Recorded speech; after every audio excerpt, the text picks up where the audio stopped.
she was found guilty for killing patients by injecting bleach into their dialysis lines.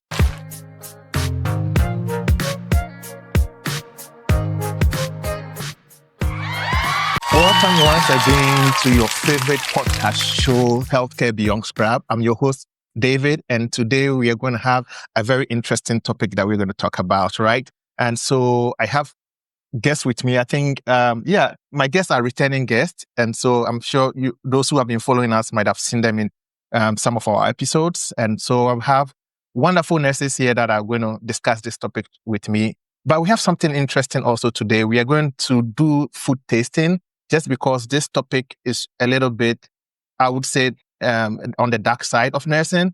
And so whilst we do that, we want to lighten the mood with our food tasting to make it fun. And so we are going to do that and throughout the show until at the end of the show, we are going to actually rate which restaurants have the best food or tasted the best. So my guests are going to help me do that today.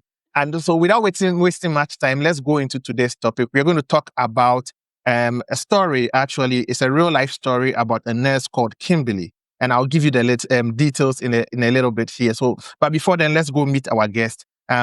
So my guest to my right, extreme left is Katrina. Katrina, can you introduce yourself to us? Hi, I'm Katrina. Thanks for having me back, David. I'm a brand new registered nurse. So just got my license recently, but yeah. Oh, thank you. And then to my immediate left, Stacy, who has also been here before. Yes. Can you tell us a little about yourself, Stacy? Yes, and congratulations. Thank you. Yeah, congratulations. Yeah, I graduated with David, and I was on his first show about nursing, about getting into nursing. Yeah. My name's Stacy, and I am a registered nurse. Yeah, thank you. And thank you guys for joining me in today's episode. I think it's going to be interesting because it's our first time veering into this direction. We've always talked about, the fun stuff and the idea of getting into nursing and, the details of it. But, besides us being described as heroes all the time, and besides the angelic image that is, presented about nursing, sometimes there are dark stuff that also goes on.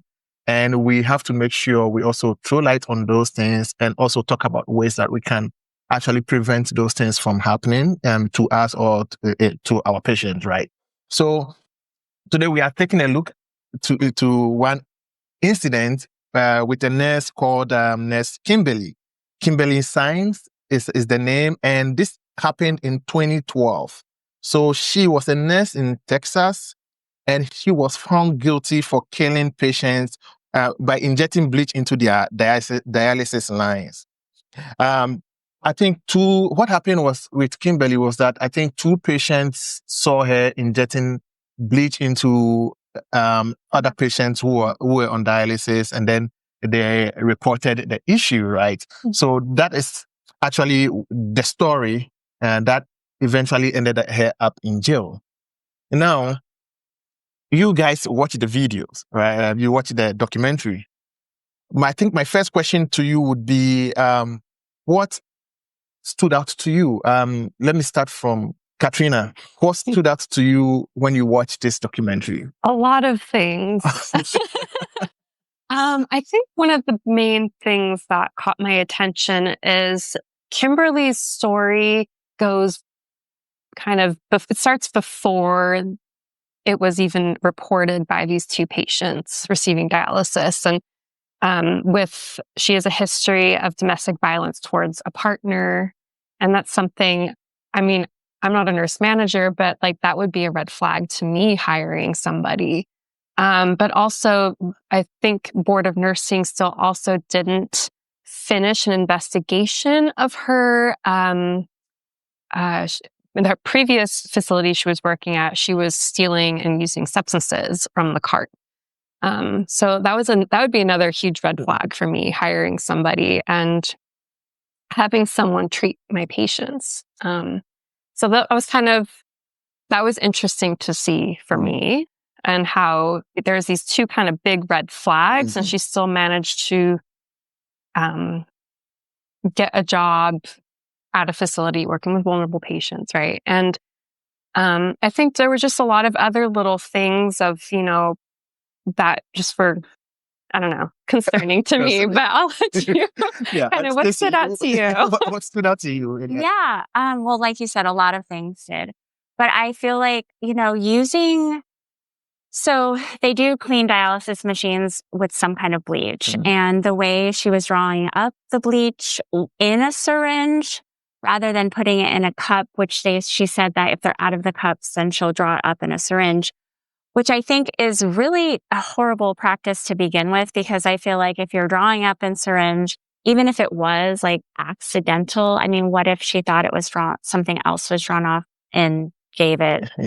Clearly, I don't think that's what happened. But like, we shouldn't be using medical equipment for cleaning. Yeah, you could think it's normal saline, and and that could be an easy mistake. Anyone could have grabbed it. So that was a big miss right there, or red flag too. But I agree. I think the fact that the Board of Nursing didn't like finish their investigation beforehand was really, I mean, I don't know. I know stealing drugs does not equate to murder, but still, like, And then that's would lead up to some follow-up questions I have for you guys, especially Katrina talked about the red flags of hiring. I think the first example you said as in her history of drug use and stuff like that. I don't know if that is easily accessible, like because if you've not been arrested or if you don't have any records, how would the employer know like that you have that history, right? So before you follow up with that, I think it will be time for us to start our food tasting as well. Yeah. So Emilio, who is our cameraman, is going to be handling that section. So Emilio is going to bring the food in, and then we're going to start our tasting with our first restaurant. So we have fast food from 3 restaurants, and I'm sure we grew up eating this fast food, but the question is, you might have a favorite, right, that you go to, but what if you don't know where it's coming from? Would your idea of favorite change? All right. So we'll find out from tasting this food, whether at the end of the day, you tell us whether it was something you were expecting to be the best or not. All right. So yes. So this is our first one. And then, so as you taste this, you tell us, I mean, how would you know that this is something you would have caught, as a hiring manager? By the way, from what you said, I think you'll be a good manager, though. Thank you. Yeah. Give me some time. Yeah. I mean, it is tricky. But I think, we'll probably tackle this later, but it's just kind of also looking, if you do hire someone, kind of like what signs are weird to you, right? And there were a few things in the videos, and I don't know if it was reported before the incident or not, but like, signs of like, and I think she mentioned Kimberly mentioned there was lots of chest pain, but I was like, was that followed up? Because as a nurse, you're like, chest pain is not something we want to hear. Like if a patient's like, my chest hurts, was she following up with that? And her speech was a bit ramble.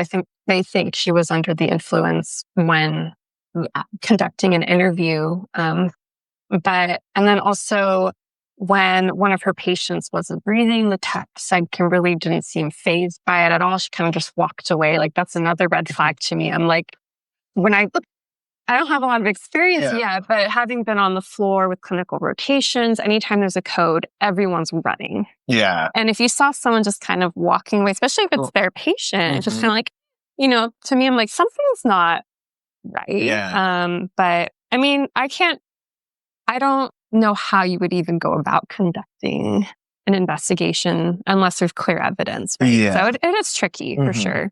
And Stacey, I think one question I would like to ask is that I think she said she was on, I don't know if it's diazepam or something.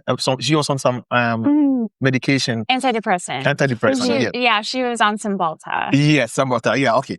And so the question is, should it have factored into the investigation or her background check? Because I am sure there are a lot of staff members who are on antidepressant and stuff like that. Just like Katrina was saying, during the interrogation, she sounded a little loopy and and so they had to even cut the investigation at some point because they thought she was on something. Right. Right. If it was just an antidepressant, should it factor into, red flagging somebody for a job? Or do you think there was something more to it?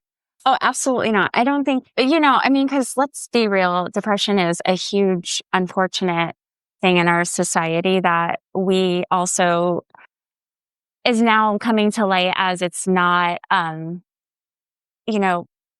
people are now recognizing it more and more and accepting the fact that, just because you have depression doesn't mean you're going to go off and do something to somebody. And we need, I don't think that it's appropriate at all to not hire someone because of it. And depression is very common, unfortunately, and also treatable with a lot of antidepressants. But yeah, I wouldn't have factored that. And, most antidepressants don't make you feel loopy like that. I mean, maybe you're, like diazepam and stuff like that if you're taking it. But yeah, we can't do that I don't think we'd have a lot of people in the field. And one interesting thing we didn't know was that whether she was also taking the higher doses than she's prescribed, or whether she needed those higher doses. So we don't know what dose she was on and stuff like that. But of course, it sounded like it was impacting her ability to perform her job, in a very safe way. What do you guys think? I think the thing that I don't think it was necessarily her use of antidepressants that was concerning. It was concerning that she was stealing from a facility. But I think there was more to that. There definitely, I don't know. I can't diagnose her, obviously, but there's definitely some form of mental illness, because I remember at the end of the video, they were talking about how she's prone to boredom. And so she does things because she's bored to get a feeling. And so it was kind of, as you were saying, I don't think we can judge a person based off the medications they're taking. People take medications for so many different reasons. Healthcare in particular is a very stressful field. Sometimes you might need a little something to get you through difficult times, right? Whether it's for anxiety, depression.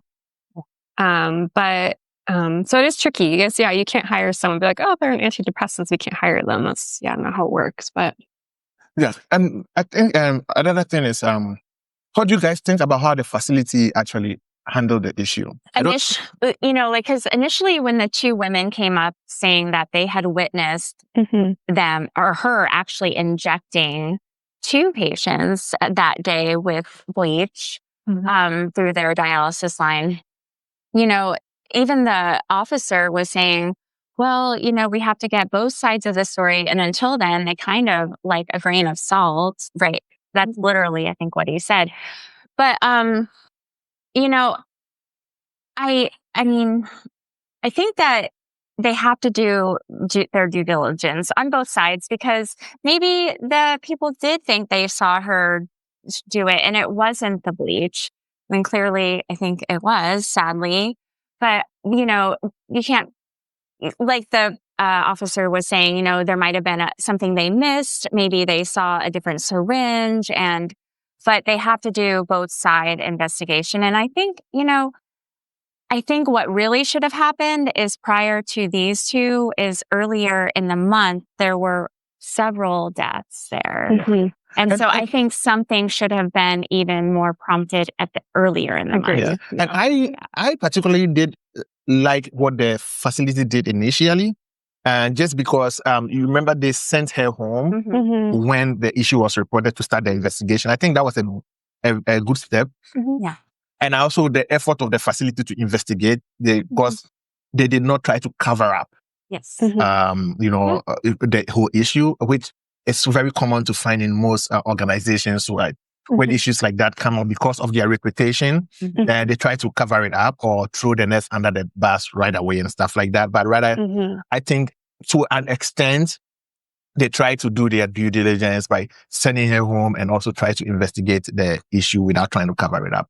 So for me, I think that was something I think the organization did that was good on their side. But I don't know if you remember the husband also came out later in this investigation to talk about that he saw her search for how bleach can be used can bleach kill people or something like that online. Mm-hmm. Do you think, knowing her mental health condition and stuff like that, the partner should have reported the issue earlier? And then before you answer that, our second food is coming, so just get ready, and then and keep your score in mind about how you feel about this first one, because Are you allowed have to guess where it's from? we will guess where it's from at the end of the day. Yes, we will guess where it's from. And then, so are we ready with the second one? All right. So Emilio here is doing an amazing job. We are keeping him busy today. And by the way, Emilio doesn't really like coming on camera, but today we are throwing him up there. Oh, thank you. We appreciate it. We'll have to tip you. Thank you. Thank you. So do you think the family should have reported the issue earlier? I think it's really tricky because we're not in their shoes. I think we always, as humans, I feel like we want to see the best in everyone, and especially our loved ones. And, we see this with the mass shootings when people unfortunately go into schools, and sometimes it's their teenager or young adult child who's performed this horrible action. And it's hard to believe, I think, and comprehend how someone could do that, on top of that being someone you've fostered and loved. Yeah. Or if you're a partner, someone you trusted and cared for at some point. You don't want to think that could happen. I do think, no matter what, you should, of course, report something that is very suspicious behavior. But I think it is tricky, especially with that history with Kimberly and her partner. There was domestic violence. So that already makes it a complicated relationship, right? Yeah. And what do you think? Because I was like, if this issue hadn't happened, because I remember the husband was also filing for divorce. They didn't go much into that detail, but I was wondering, was he divorcing her because of the issue that came up, and or was it because of her mental health issues? Because we know she had already lost her first husband through some domestic issues and stuff like that. So I was curious to know whether he was reporting it because he was divorcing her because of the issue that happened, and he's also reporting the issue, or he would have done it anyway, regardless of the investigation that was going on. Yeah, it's a really good question. Because sometimes if they're in the middle of a divorce, everybody is just going after each other's throat, right? Yeah. So I don't know if he was doing it for that, or if he, and you were saying, Katrina, that it's kind of, you don't want to see that if it was someone you love or loved, and you don't want to think that significant other or son or daughter or whatever would do something like that. So I do find it would be really hard, I think, hard to say either way in that case. Yeah. I don't know. But I mean, you would like to think you would, if you found this online and you were thinking, oh my gosh, my significant other isn't doing well, I need to get them help. You would like to think that you would go and talk to somebody and try to get them support and help, so that also they don't hurt themselves or other people. But I guess you don't know until you're really in that situation. Yeah. What you're going to do, or what you even think they're capable of. Like, oh, there's no way they could hurt somebody. I don't know. Yeah. And do you think the family members handled this issue well? And what would you, if it was you, how would you have reacted if your family member was part of the victims of her actions? Oh, and to think about what she did, right? She was literally conscious of what she was doing, injecting bleach into this patient's dialysis line. I mean, it's crazy to think about. Absolutely. I'm like, did she just fantasize how to look like? Yeah. Or did she? It's the thing, we don't know. And I think the psychologist in the video is explaining, he believed people can change, but for her case of how she presented, she's, at the time when this came out, he felt like she wasn't ready to even start having the discussion of change because of just where her mindset was. But I think it's really difficult because, as you said earlier, we don't know until you're actually really put in that situation. But I think from a healthcare perspective, if we saw, one of our coworkers, as mandated reporters, like we'd have to report them. Because you're at risk if you see it, and if you don't report it, you could lose your license as well. But it's also, you want to keep your patients safe. Right? With the families, though, I remember the family when they went to court. You made a very important point that what the psychologist said, right?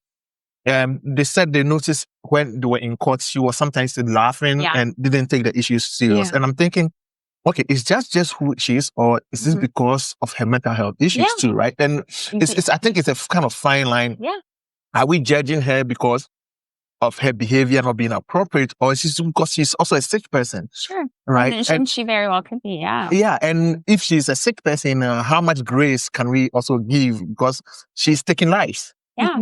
Yeah. I mean, as far as the family members go, I mean, I would be completely devastated, and I would, my mother-in-law is on dialysis, and it just was kind of like, her thinking she goes there 3 days a week, and like they said, they put a lot of trust into the professionals taking care of them.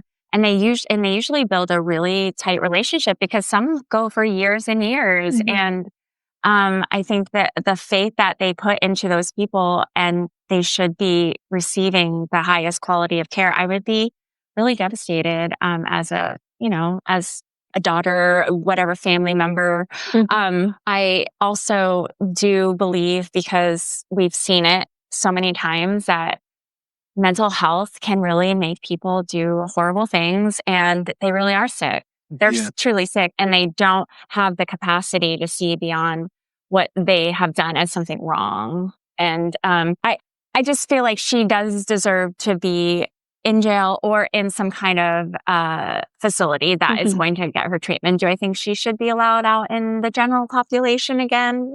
Probably not. I mean, I think of it more as should she be allowed into a healthcare field? No.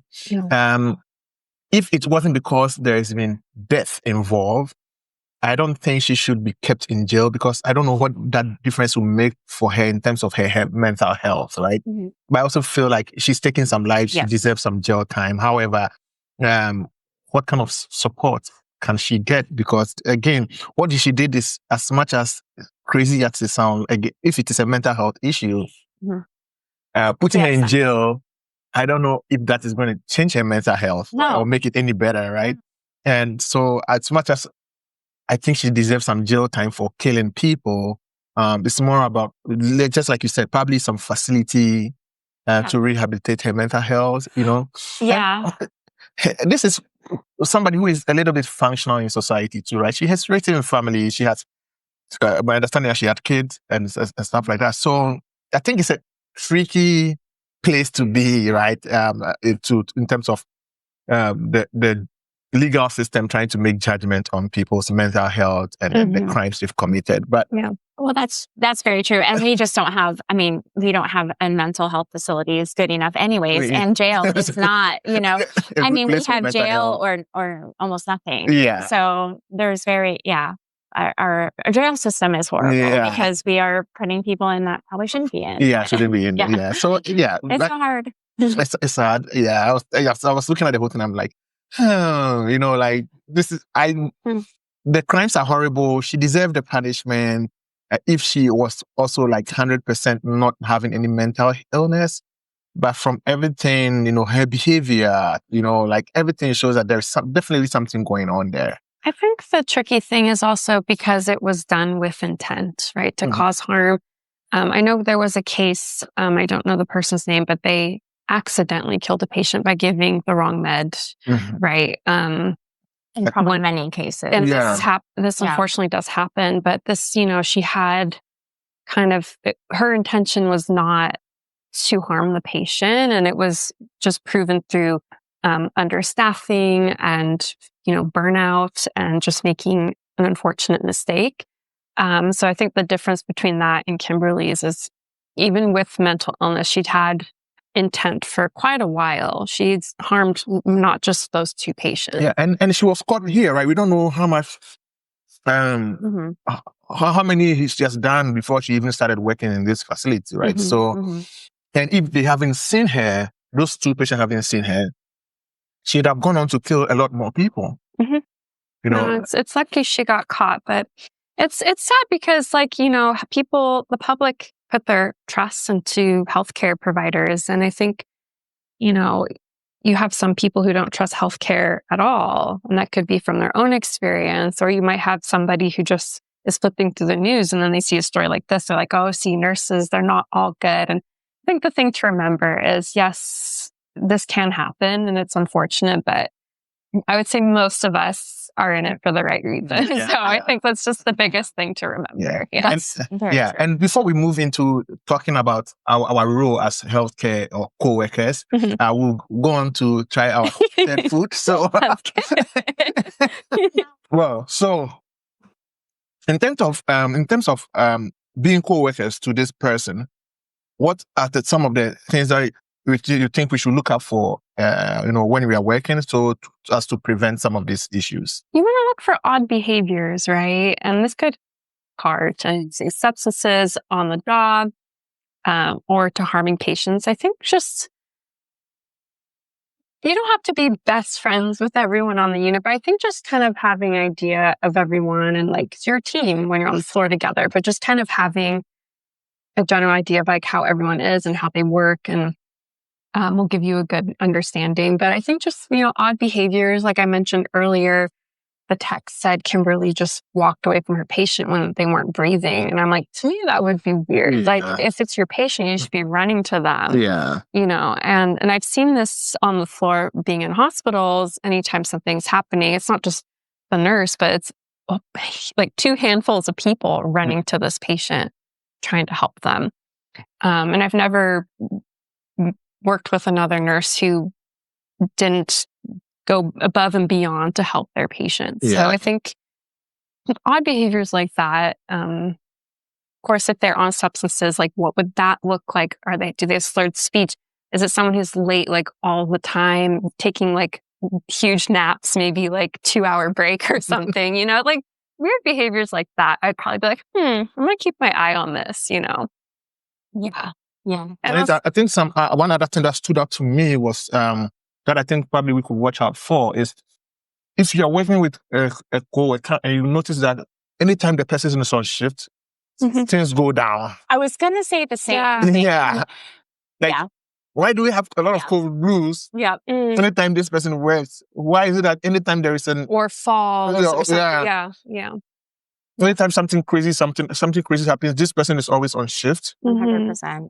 And maybe the person is always around the patient. Yeah.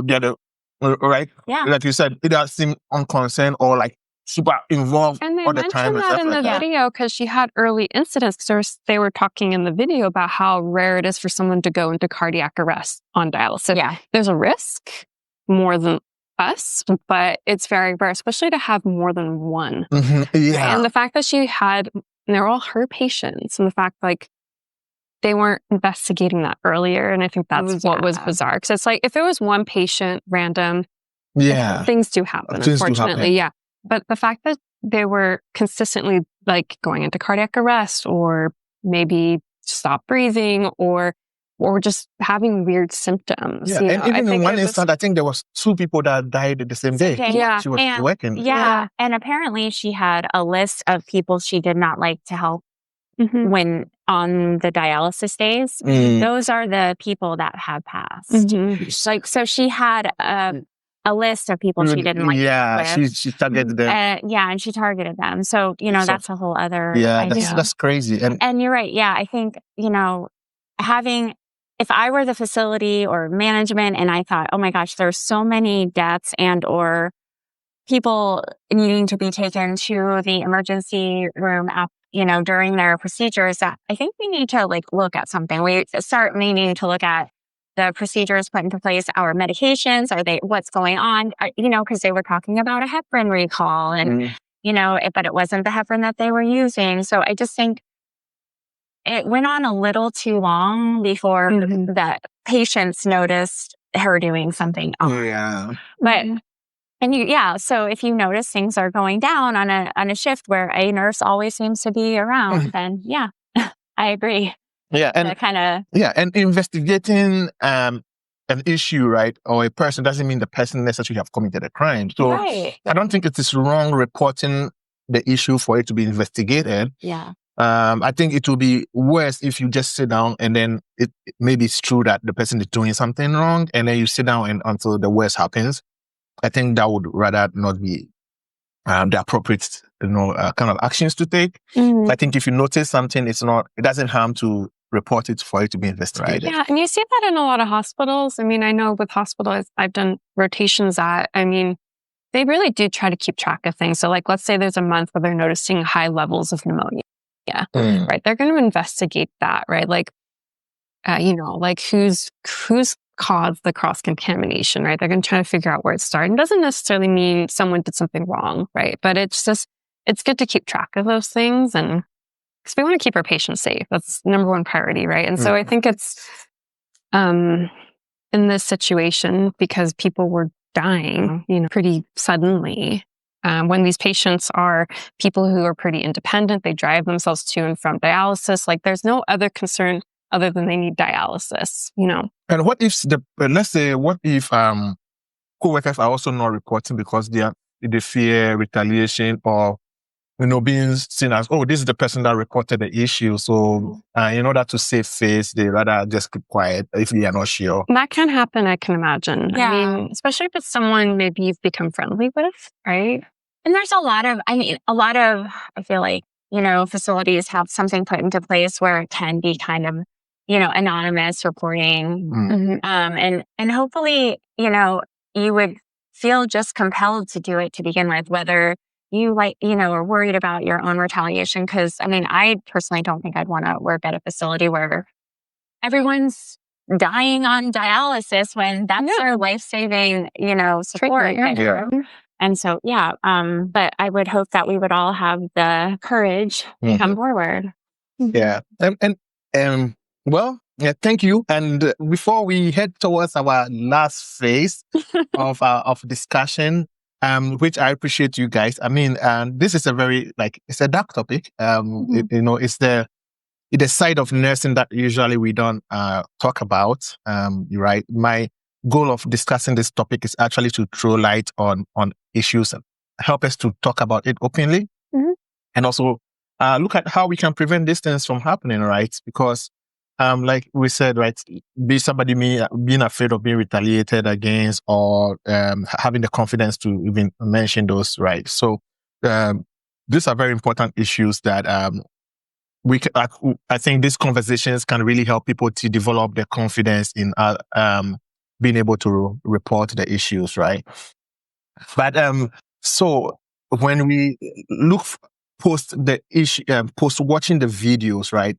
What are some of the lessons you learned, and what are some of the takeaways, right, from this video? Well, I would say, as far as lessons go, like I had mentioned earlier, and I know it might be a small thing, but you have to be really careful when you're drawing up medications in a syringe and then drawing up cleaner in a syringe. It's just, no, because, we might draw up a medication from a vial, but I often will wrap my vial around my medication so I know what I'm giving, and then, bring it to the patient's room. But like having just a vial, or not a vial, but a syringe of bleach just doesn't make any sense. Regardless, I think that is a huge safety issue and should never have been even implemented at all.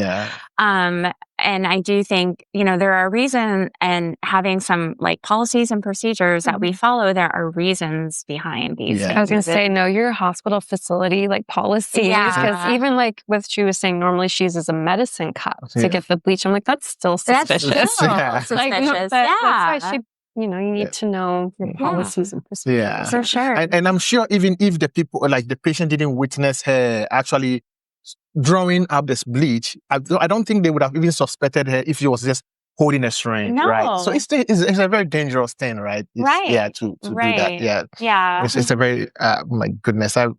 I'm just thinking how many people she would have killed if they didn't see her. Yeah. That's crazy. Anyway, well, thank you if you have stayed with us to this point. We're almost to the end of it. Thank you for staying with us to this point. It's a big reveal time, so we are going to rate our food, and then also Emilio is going to reveal them to us after that. So, how would you rate the first one?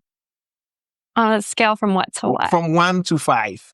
5 being the best. Maybe a 3.5. 3.5. Okay. Yeah. How about you, Stacey? For the first one? For the first one. I go with a 4. Okay. 4. Yeah, I'll go with the first one. I'll go 3. Okay. All right. And then how about the second one? Like a 1. Stacey? Oh. What about you? It's okay if you. The second one. Yeah. Probably a 3. A 3? Yeah. I would have gone 4.5 on the second one. Okay. What about the third one? Okay. I like the third one a bit more. I would say the fries would be more like a 4. Mhm. Sandwich maybe like a 3. Mm-hmm. So I'm like 3.5. We're getting down to the nitty-gritty. Really.